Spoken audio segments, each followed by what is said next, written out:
Booz Allen is delivering mission-ready solutions, AI-powered, software-defined, and commercial-first. Combining deep mission experience with commercial partnerships, Booz Allen is defining a new defense industrial base, a network that crosses traditional boundaries to scale non-traditional technologies and brings our best tech to the hands of the warfighter faster, effectively delivering technology for today and tomorrow. Booz Allen, accelerating outcomes for today's warfighter. Hello, and welcome to the Emerging Tech Horizons podcast. I'm Arun Seraphin, Executive Director of NDIA's Emerging Technologies Institute.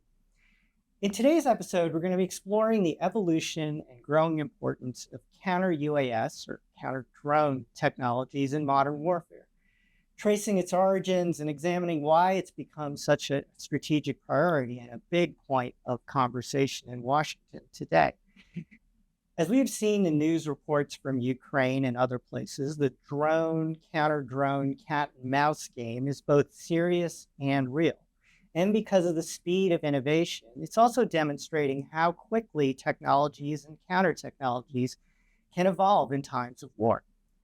We're also seeing the promise of the application of new enabling technologies, for example, artificial intelligence and machine learning to support counter-UAS capabilities.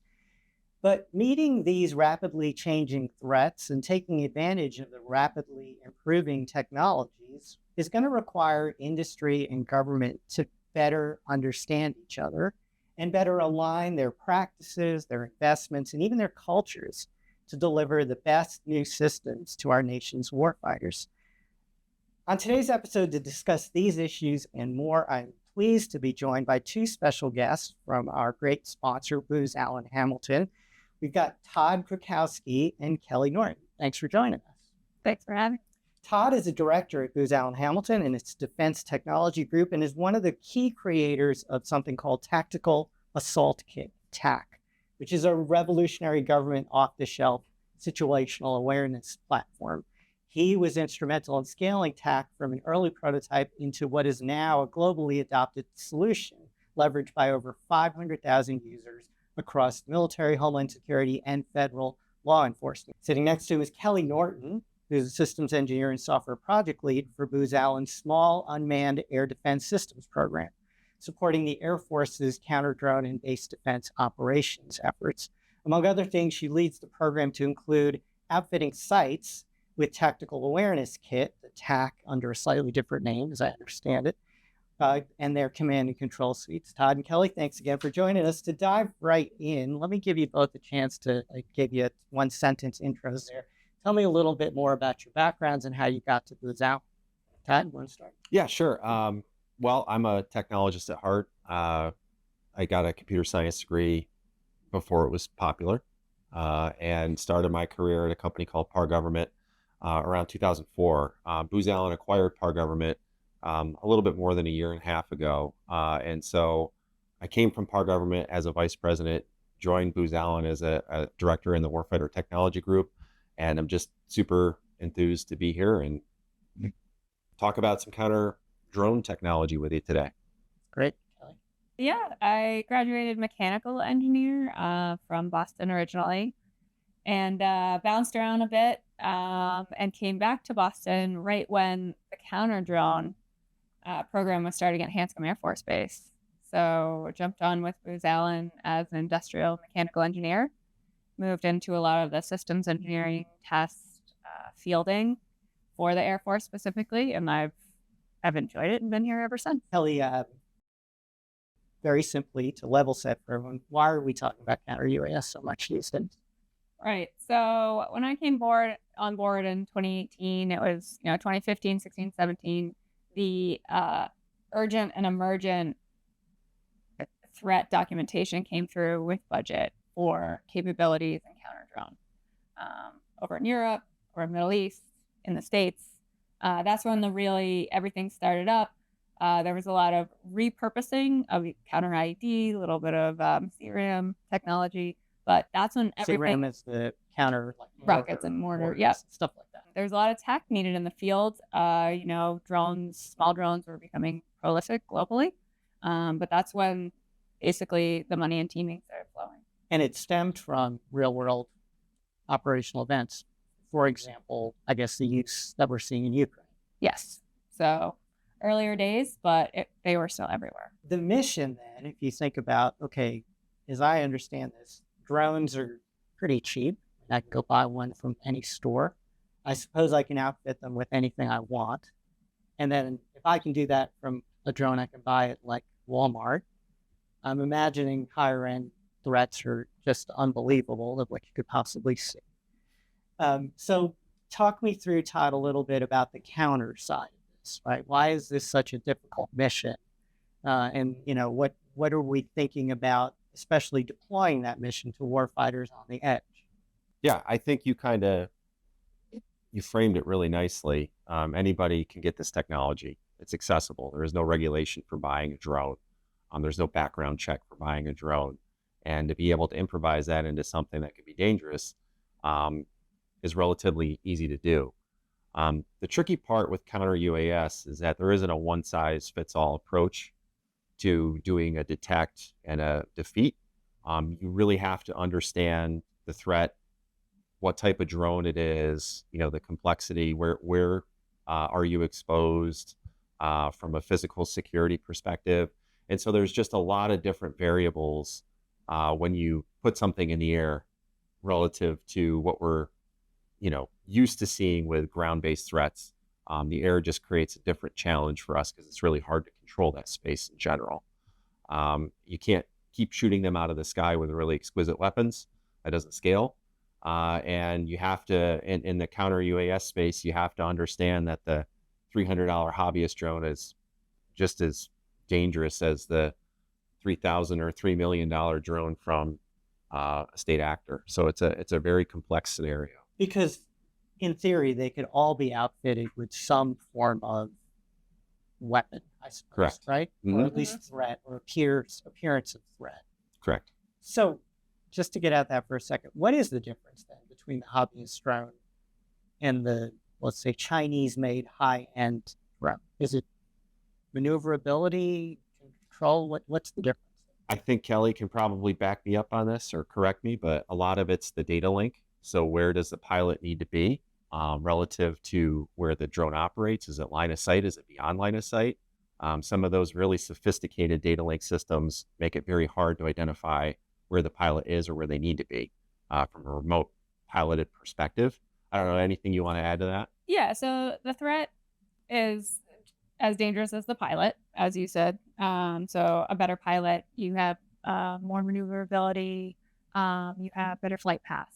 You also, from the technology, can have hardening, you can have encryption, you can have resilience to some of the countermeasures, either through physical hardening or electronic rejection of countermeasures. So as things mature or get better funding from, as you said, state actors, they can null out some of your countermeasures.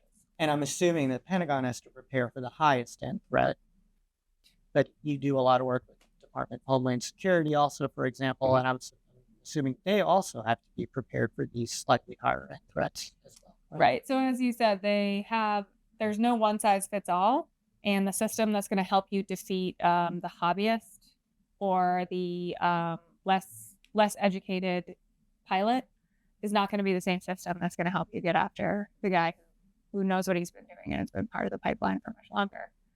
We have seen all levels of government and defense go after this mission with all different techniques. And as we'll probably discuss later, some of the more successful ones take into account like the close-in situation as opposed to like defense from a distance. And the technologies, as we'll get more into, are radar, EOIR, RF detection. They all have their limitations associated with the threat. These are very small things without predictable flight trajectories. So a lot of their signatures across these technologies are in the noise in ways that other threats haven't been. So these are all challenges that make this mission still relevant to the discussion and why it hasn't been solved. So on the counter UAS mission, let's say the mission threat as a whole, there's a sensing piece of it. Yeah. And there's a command and control piece of it. And then there's arguably a kinetic kill or electronic kill piece of it. Does Booz Allen work across all these pieces of the chain, or, focus in on one piece or the other? I think we have integration and system hardware integration across the chain, more the C2 piece. We're not organically necessarily developing radars at Booz Allen. But you have to be educated on all the tech to understand how to optimize it down the chain and for the emplacement and for the threat in the place that you were going. We get asked a lot to educate our customers on what would work well for them. For example, something that would work well in a forward deployed arena doesn't apply to a national security event on the homeland. You can't have a kinetic defeat during the Super Bowl, be a great fireworks show, to be very dangerous. And so being able to understand the nuances between what these different systems are capable of, but also the far-reaching implications of, if we flip this thing on, what is that really going to do?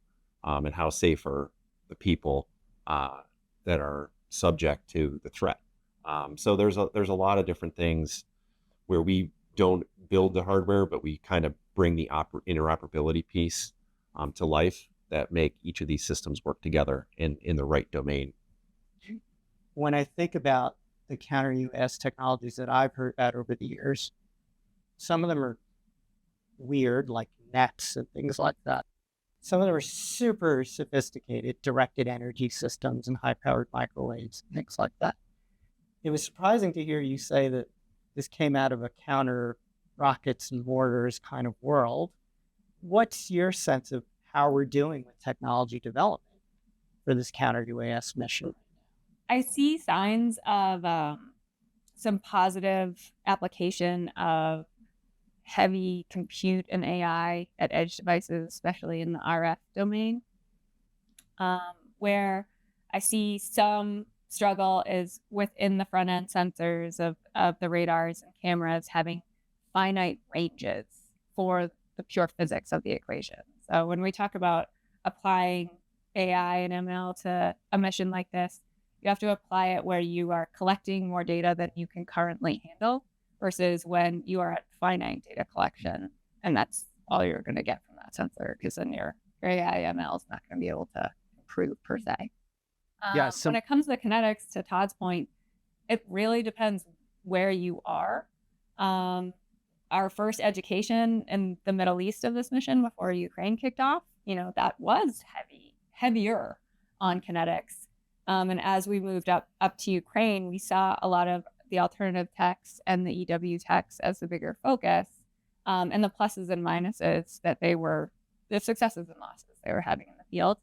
I think we've managed to bring both back, and I still think there are components of electronic countermeasures, especially in GNSS, that are very applicable to this threat.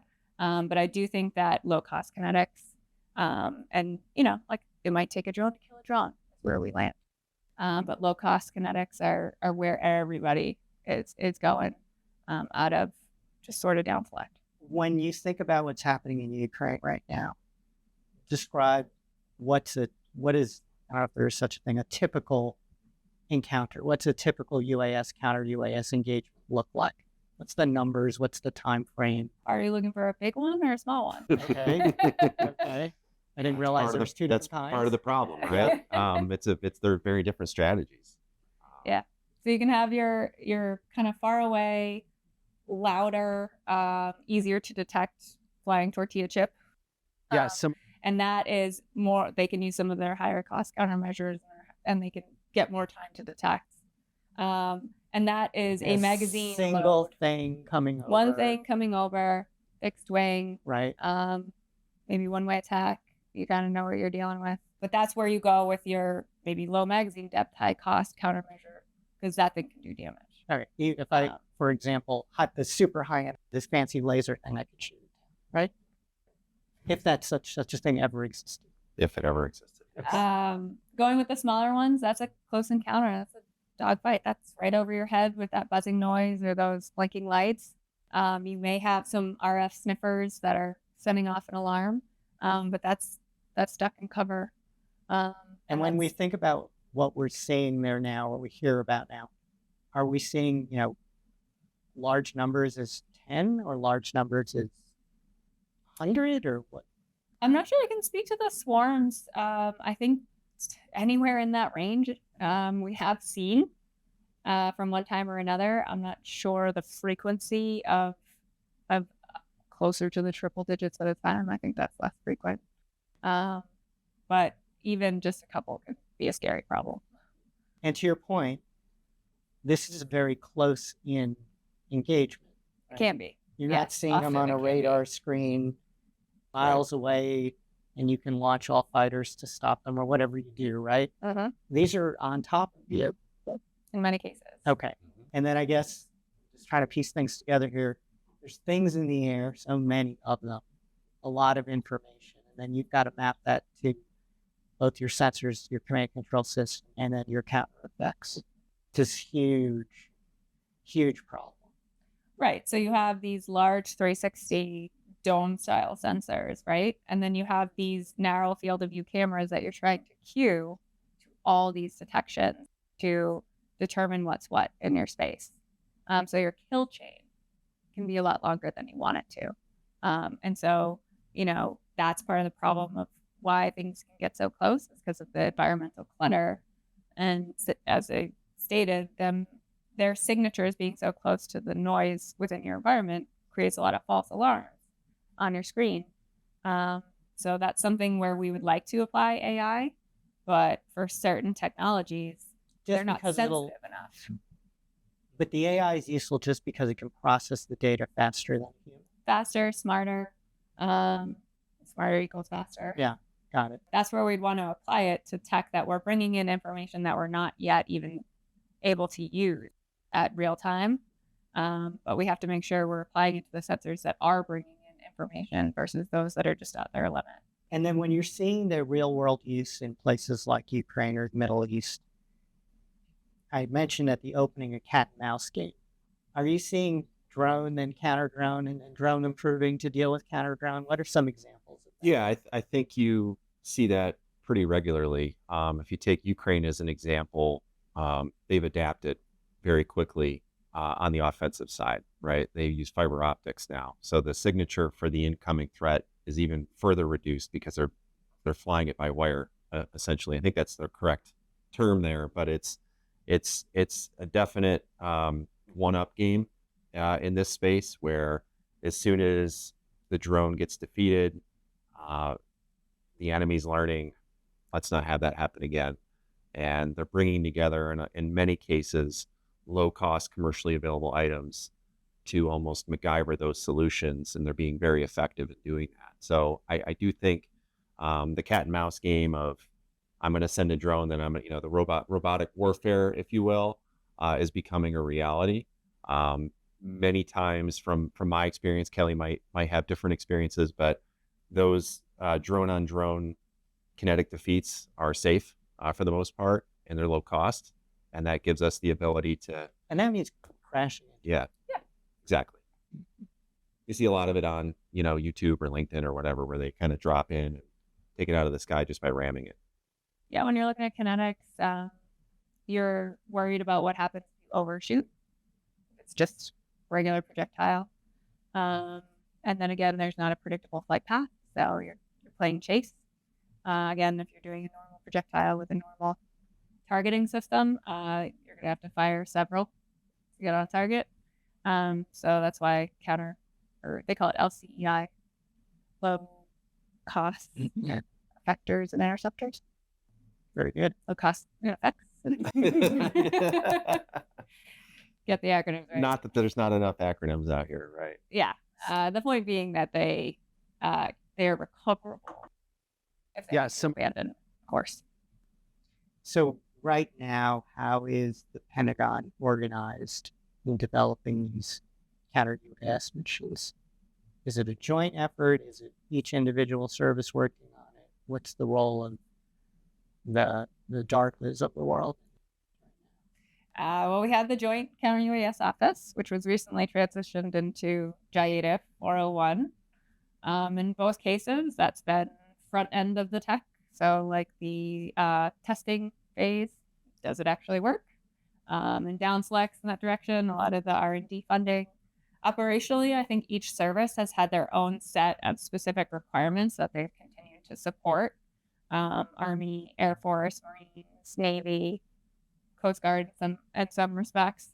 So in my experience, each service has maintained sort of an individualized system of systems, but they're all jointly tracking emerging, especially in kinetics technology, through the joint office at the test events for performance validation. So if we're looking forward in terms of prioritization, what kinds of things do you think either the Pentagon or even Homeland Security should be thinking about on the tech development side to support what you think we'll see in terms of requirements for counter-UAS missions? I think the core message there is interoperability. Having the systems be able to share data, as Kelley pointed out, the services are all talking to each other about this problem, and they're asking us like, "Hey, what's the Marine Corps doing? What is the Army doing?" And we're trying to piece that together for them. But we need the interoperability piece there in order to make that really effective. When I think about this, I also think about supply chain. Yeah. So the market is flooded with technology. You go to a conference, you see how many vendors are getting a piece of this mission.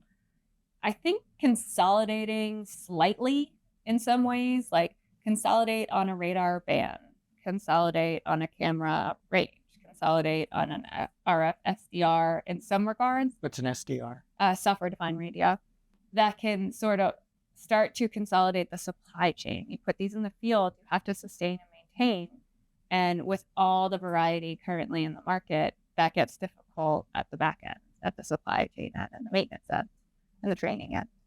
So I think a little bit of technology. So in some sense, it's a good thing that the average guy who can get on GSA can buy a drone, or a counter drone. On the other hand, it's a bad thing as well, right? Because of supply chain and maintenance and training issues. Yeah, I think the variety, the thickness of the catalog is getting a little much. Interesting. I think some direction from the front end technology community could benefit. Supply chain is definitely an issue. Power is an issue. How are we going to power these systems effectively when they're forward deployed? And how are we going to devise a strategy where we employ some advanced technologies like an AI approach and have it make sense on the network? So when you build, exquisite systems in the enterprise domain, you rely on a nice air-conditioned data center, comfortable chairs, things of that nature. In the field, those systems often need to work on very constrained network pipes or network links, right? And so when you apply AI and those systems work together to solve a problem, they have to be cognizant of the network and what's available to them. And that is a big issue where we spend a lot of time. We actually refer to it as the AI PACE plan with primary, alternate, critical, and emergency. And that is, if you're at the edge, process what you can at the edge. You don't need to phone home every time you do that.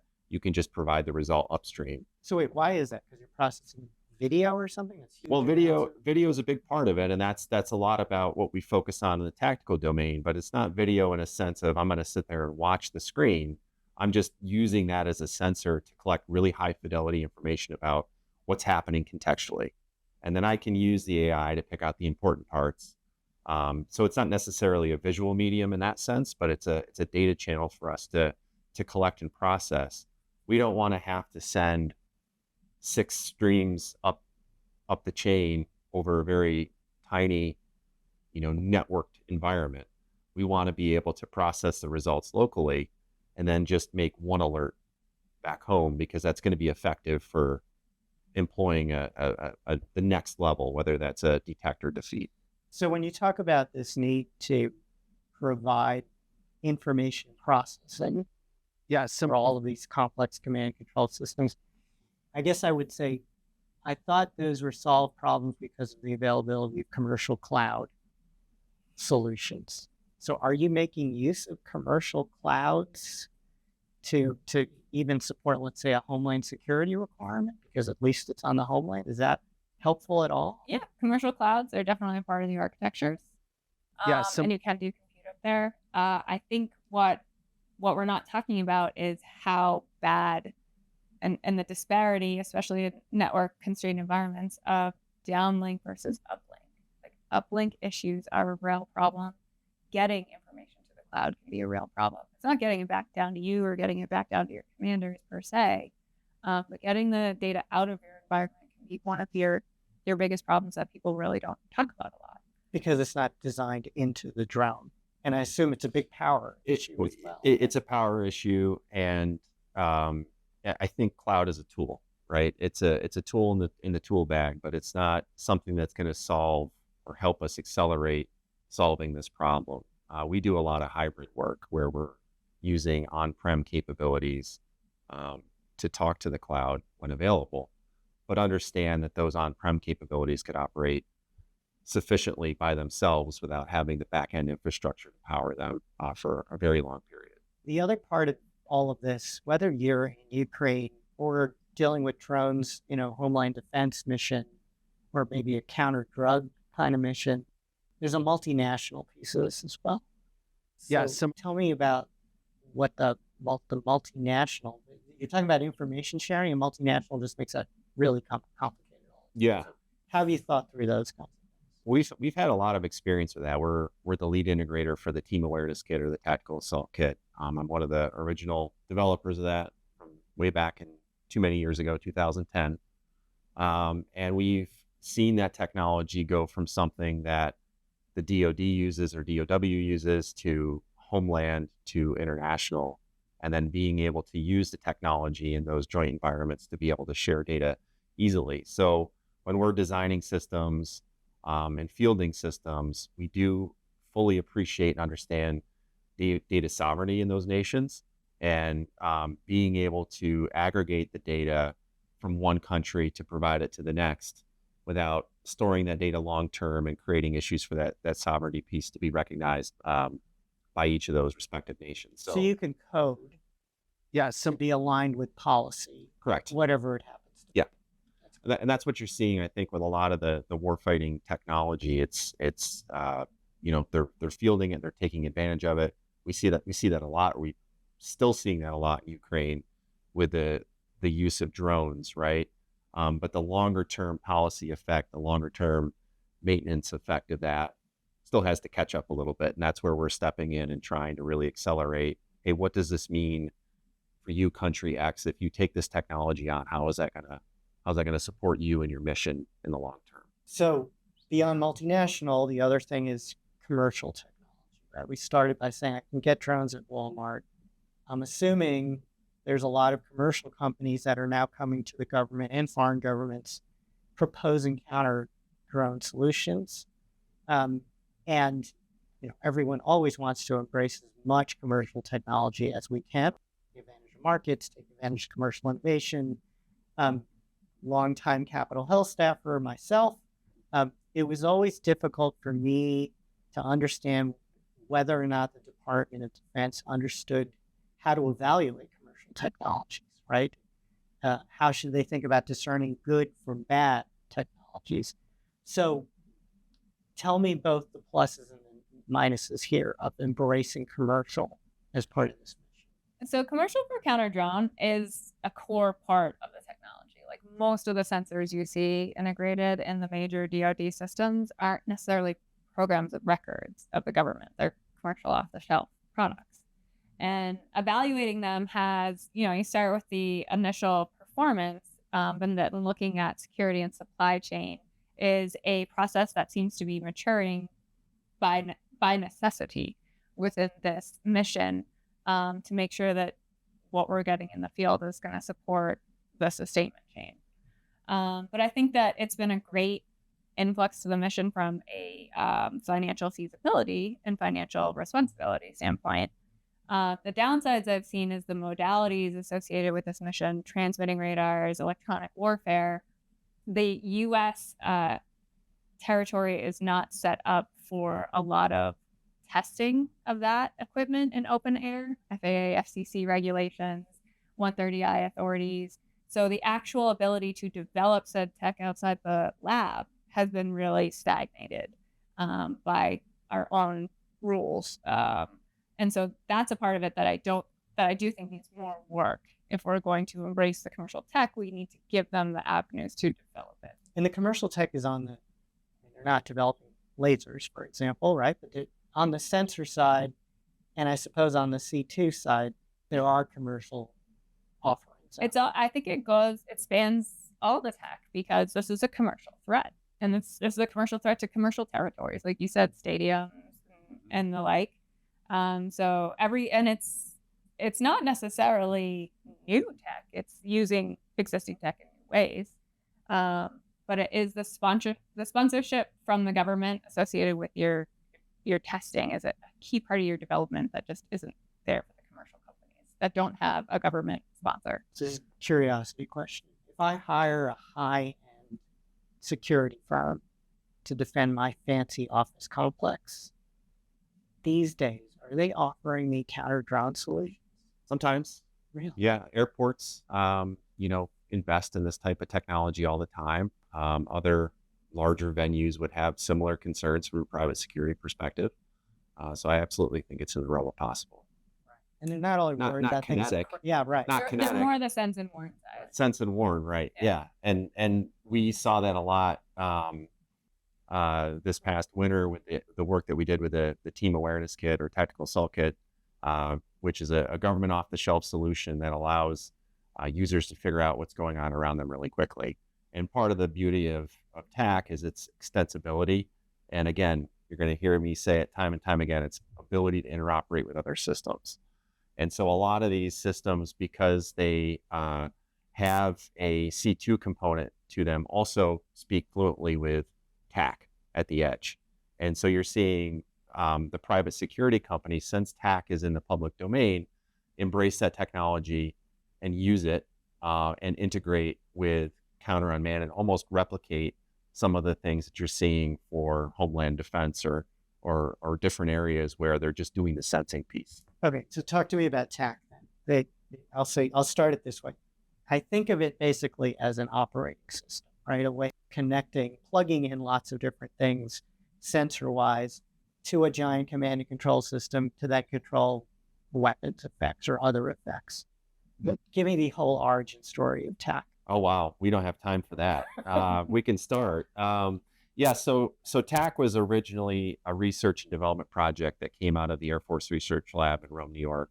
I was there working at the time on tactical information dissemination. So how do we take information on the battlefield and disseminate it really quickly? We had a problem posed to us from a warfighter that was in a bad situation and had his equipment malfunction. And we were asked, what would you do differently from a technology standpoint? And so we started this idea of TAC to build software on top of commercially available technology and do it in a very rapid form. So TAC wasn't a big $100 million program. It was actually a $50,000 research and development project that we got asked to go do. And it became really successful because we leveraged industry and accelerated our capability based on what industry was providing. And it grew from there, and it includes the ability to let end users tailor the tool to their specific mission. It allows vendors a platform to make sure their data is mixed in with all that interoperability. And what we often find is that people that end up using TAC in the long term create different use cases for it that we didn't anticipate. And that's by design. That's something that we decided upon very early, was to not put us in a box and say it's only going to do X. And that's why it has applicability in federal law enforcement, local law enforcement, international, DOW applications. It's kind of everywhere from a tactical end user perspective, because it's really effective at adapting to things that happen kinetically on the ground. And something like TAC can handle multi-levels of security, doing. And, it comes with things like developer kits, right? Say you want, and it's government furnished. It's government off the shelf. TAC.gov is the entry point for that. There's over 13,000 active developers in that account or on that on that platform today. And you have, I don't know how many plugins exist for the TAC core, for the TAC platform. We personally, Booz Allen does about 60 of those, 60 plus, and growing, as well as doing the development for the baseline, the baseline product still. Yeah, so an example of the holy grail here, the open system. Yeah, all our problems. Yeah, I mean, it was a very non-traditional approach from a government perspective, especially when you think about where we were in 2010. It was very disruptive. It wasn't a $100 million program.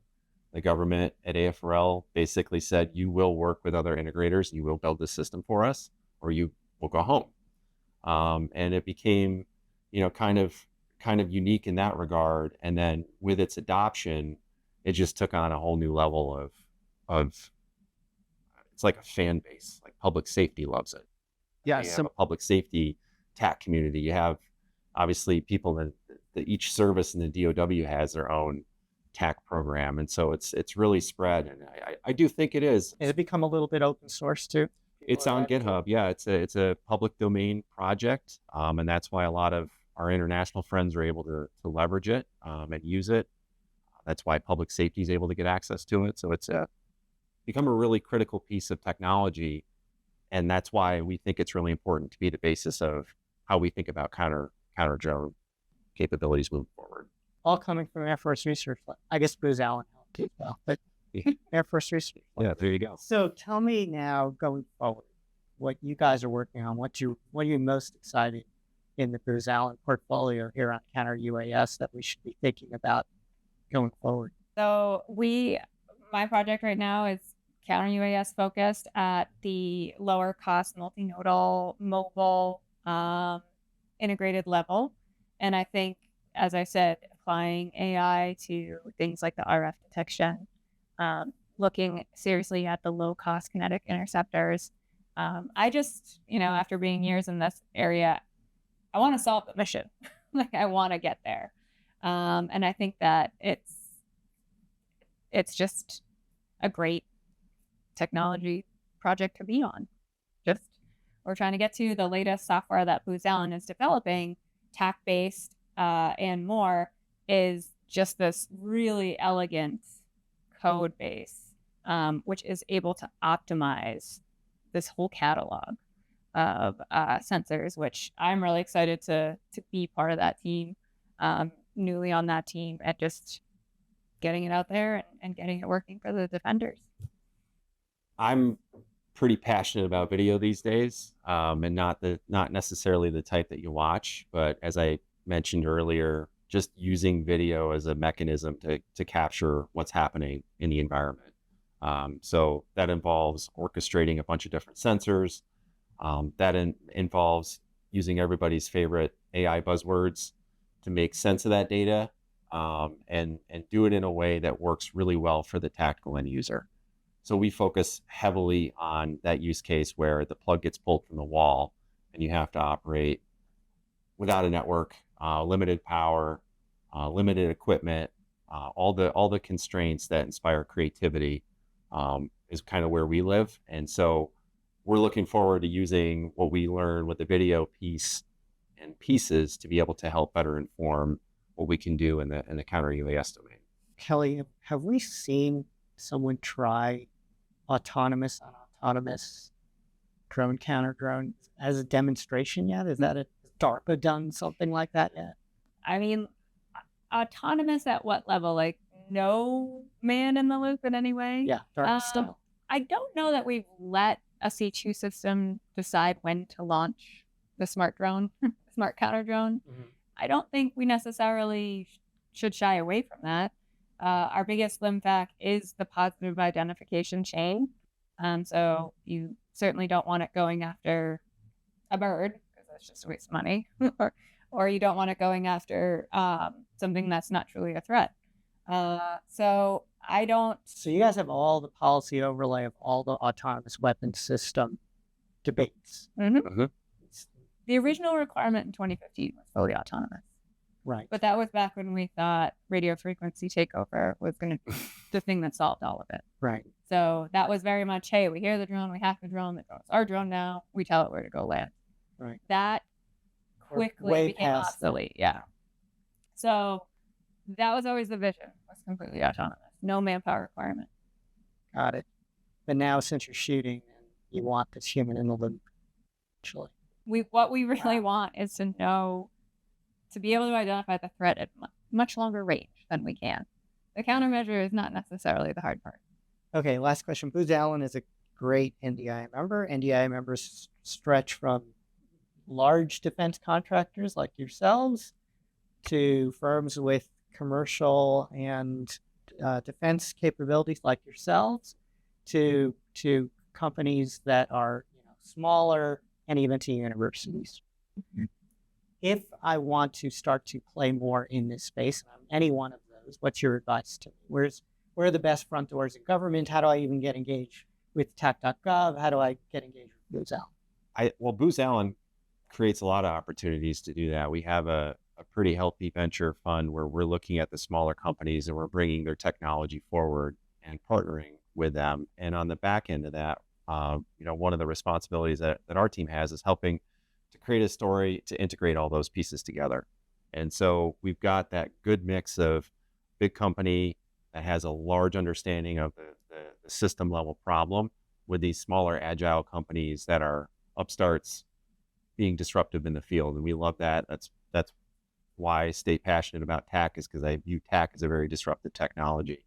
I think to get engaged in this space, now's the time, right? You have access to AI tools, you have open platforms like TAC that create that opportunity to actually apply the AI to the warfighting domain. And you have great companies like Booz Allen that are out there trying to educate, hire, and create opportunities for an American workforce that wants to beat this problem. We're both very passionate about counter unmanned systems. We're not the only ones at Booz Allen that feel that way. And so I think as you're looking at the field and, wondering what's next, you should talk to us. I'll say, I think that the TAC construct business model is a market disruptor in this field. So definitely a proponent of coming into that team, being part of the open source, being part of the collaboration. Additionally, anyone coming into the space, starting from scratch is not necessarily the move. Understanding where things are being optimized and being able to integrate at an optimization, at a dynamic optimization point, constantly changing and moving, that's where you're going to see a lot of returns. We didn't touch on this at all, but do you engage with schools and students on this kind of thing? Is TAC a tool that's available for student level coders? There are a variety of university programs that leverage TAC, especially around public safety. You'll find TAC as an example. This isn't necessarily in the academic sense, but you'll find TAC in a lot of college football games where it's being used to help secure that, along with counter UAS technologies integrated. But there are quite a few academic institutions that standardize on TAC as a example of how to use technology for disaster preparedness and things of that nature. So it's out there. That's great. We Yeah. can get you involved in a hackathon next year. We would love to do that. That would be awesome. Yeah. This has been great. Todd Krakowski and Kelley Norton are with Booz Allen Hamilton. Thank you for this great discussion. Thanks Thank for having us. I want to thank everyone for joining again for another episode of Emerging Tech Horizons. Remind everyone to visit ETI's website to sign up for our mailing list and register for our various webinars, events, and educational offerings, including our Tech 101 webinar series. If you enjoyed this podcast, please don't forget to give it a thumbs up and subscribe to our channel to stay up to date with all of our latest content. We're available wherever you listen to your podcasts, including on YouTube. Special thank you to Melanie Yu, Daniel Park, Wilson Miles, and Elijah the intern for producing this episode. Thanks so much for tuning into Emerging Tech Horizons.